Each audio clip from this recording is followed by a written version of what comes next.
Merci Bonsoir. beaucoup de venir sur ce plateau de cette nouvelle chaîne, de ce nouveau média 100% libre, non inféodé au pouvoir en place. Pour un média, c'est suffisamment rare pour le stipuler. Merci en tout cas infiniment de venir. Alors vous soutenez vraiment à travers votre action les entrepreneurs. Est-ce que vous pouvez nous dire concrètement ce que vous faites pour eux? Moi, c'est un peu technique en apparence, je fais de la direction financière externalisée auprès des PME innovantes. En fait, je travaille à temps partagé pour plusieurs sociétés en permanence, pour plusieurs années ou pour quelques mois. Et en général, c'est auprès des sociétés innovantes françaises, en fait. Donc, on parle de la French Tech, etc. Ça fait 18 ans que je fais ça. J'ai commencé pendant la bulle Internet et ça n'arrête pas. Il y a énormément de travail, énormément de besoins. Donc, je suis au plus proche des besoins des entrepreneurs en matière de gestion. Et donc, je vois les aspects fiscaux, sociaux en permanence qui déboulent sur nous et les enjeux qui concernent le fonctionnement des entreprises, des charges, etc. Donc, je suis quelqu'un de conseil auprès d'eux tout en étant opérationnel. Alors justement, pourquoi vous allez voter Fillon? Alors est-ce que vous pouvez nous le dire et le dire aux téléspectateurs, aux éditeurs qui nous regardent en masse?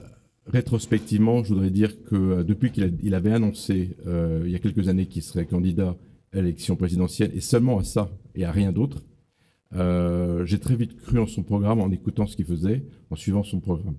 Donc en fait, j'ai pas du tout flanché malgré toutes les histoires. En fait, ce qui me plaît beaucoup, c'est que si vous l'écoutez, vous l'avez entendu dans plusieurs discours, c'est le seul qui donne aux Français une perspective à 10 ans. Je trouve ça extrêmement agréable d'entendre que la France peut être la première puissance économique en Europe dans 10 ans. Il n'y a pas un candidat qui le dit, si vous écoutez par ailleurs. C'est le seul qui donne une perspective et qui a une sorte de fierté, un certain espoir aux Français à travers son programme économique. Parce que dans le monde d'aujourd'hui, dans le monde occidental d'aujourd'hui, la guerre, elle est pas militaire, elle est économique. On voit Trump qui fait une guerre économique avant tout. On voit les Chinois qui rachètent des sociétés en Europe, aux États-Unis, subrepticement en fait, parce que cette guerre économique, elle est moins apparente. Et en fait, nous, on s'est tiré une balle dans le pied depuis 35 ans, depuis 1981, on peut dire. Et on se rendait pas compte que la mondialisation nous affaiblit en fait. Mais qu'est-ce qui fait que, vous dites effectivement une prospective économique sur 10 ans, qu'est-ce qui fait qu'il pourrait mener à bien donc son programme? Qu'est-ce qui rendrait son programme crédible par rapport à cette prospective? En fait, avec des faits concrets. Moi, c'est la première fois en tant qu'homme de droite où je me reconnais dans un programme. En fait, Chirac et Sarkozy m'ont frustré en fait successivement par des demi-mesures ou des abandons de mesures. La loi TEPA, typiquement, c'était une demi-mesure. Si vous vous rappelez de juillet 2007, c'était une demi-mesure. Ça a quand même bien aidé les entrepreneurs. Nous, on en a par exemple vraiment bénéficié de ça. Mais la suppression de l'ISF n'a pas eu lieu. Enfin bref, il y a un certain nombre de choses. À chaque fois, c'était des demi-mesures. Quand Chirac a été élu en 2002, c'est dans des conditions particulières parce que c'était face à Le Pen. Je me souviens que le Premier ministre qu'il a nommé pendant 3 ans, donc Jean-Pierre Raffarin, qui était ministre, qui avait été ministre des PME autrefois, il rongeait son frein face au frein justement que lui imposait Chirac. Il est sorti épuisé en 2005 parce moi j'attendais beaucoup de lui. Je me souviens, j'écoutais ça de très près. Donc j'ai toujours vu la politique à travers l'axe économique. C'est ce qui m'intéresse le plus dans le programme de Fillon. Et pourquoi justement François Fillon pourrait réussir là où les autres ont peut-être abandonné? Vous avez vu comme il est solide dans la situation actuelle. Il a annoncé qu'il ferait un programme, beaucoup l'ont dit, mais je pense que là il va le faire dans les 100 premiers jours. Et je crois que les Français sont conscients des réformes radicales qu'il faut faire, comme ça a été fait en Angleterre, en Espagne, au Canada, en Suède, etc.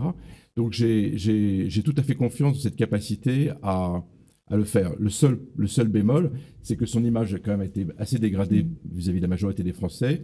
Donc là, il n'est quand même pas le seul à diriger la France. Il y a un gouvernement, il y aura, j'espère, une majorité assez large de députés. Donc ça va se faire tout seul, mais il sera peut-être pas forcément en première ligne. Il n'est pas obligé de l'être d'ailleurs. Mais vous n'avez pas peur qu'il y ait la France dans la rue, comme on le dit aujourd'hui et comme on le susurre dans les journaux? On n'entend pas les syndicats, mais ils peuvent bouger, effectivement. Je pense qu'il a su résister lors de la réforme de retraite en 2003 et la réforme suivante en 2010. Donc j'ai assez confiance, en fait. Il est très solide. Vous connaissez l'homme? Est-ce que vous pouvez nous parler un peu de... Non, je ne le connais pas. J'ai eu l'occasion de le rencontrer plusieurs fois en petit comité. Je trouvais d'ailleurs qu'à l'époque de la primaire, de préparation de la primaire, on était encore plusieurs mois avant la primaire. Je trouvais qu'il n'avait pas beaucoup de charisme en fait, et j'ai trouvé depuis qu'il a beaucoup changé. Bah, on l'a vu à l'occasion de la primaire. Hein. C'est vrai qu'un invité tout à l'heure qui disait il fallait insister il faut insister sur la primaire. C'est là que finalement tout s'est bâti, hein, que son image a évolué. Exactement. Exactement.